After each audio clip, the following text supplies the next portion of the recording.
রক্ত দিতে হয় রক্ত দেব, জীবন দিতে হয় জীবন দেব, জেল খাটতে হয় জেল খাটবো, কিন্তু বাংলাদেশের জনগণ কোন দেশের গোলামি করবে না, করবে না, করবে ইনশাআল্লাহ। বাঁচবো তো বাঁকের মতো একদিন বাঁচবো, হাজার বছর বাঁচতে চাই না। যদি সরকার আগামী বুধবারের মধ্যে সরকার যদি দোষীদেরকে গ্রেফতার করতে ব্যর্থ হয়, তাহলে বাংলাদেশের জনগণ ঐক্যবদ্ধ ভাবে এমন আন্দোলন করবে, এমন কর্মসূচি দিবে যে কর্মসূচি ফিরাবার ক্ষমতা সরকার রাখে না, মুদির দালাল রাখে না। আমি প্রশ্ন করতে চাই, আমি ধর্মীয় ব্যাখ্যা চাই। শ্মশান পূজা তলোয়ার নিয়ে করা হয়, এর ধর্মীয় ব্যাখ্যা আমরা চাই।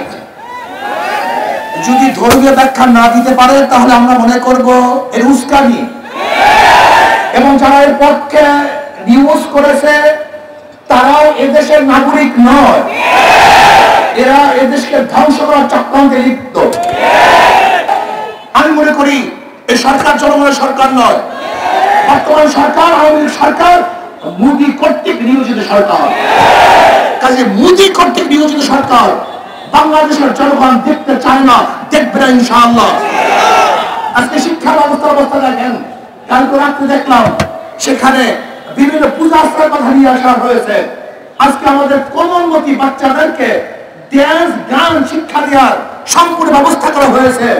আজকে কোমলমতি বাচ্চাদেরকে কিভাবে প্রেম করতে হবে, বন্ধুদের সাথে কিভাবে হাত ধরে হাঁটতে হবে, সেই শিক্ষা দেওয়ার জন্য তারা প্রস্তুতি গ্রহণ করেছে, এবং শিক্ষার সিলেবাসের মধ্যে তাও নিয়ে এসছে। কি চলতেছে? এইভাবে দেশ চলতে পারে না।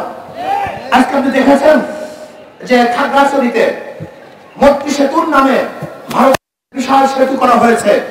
আজকে বিবাড়িয়ার থেকে বিশাল রোড ভারতকে দেওয়া হয়েছে।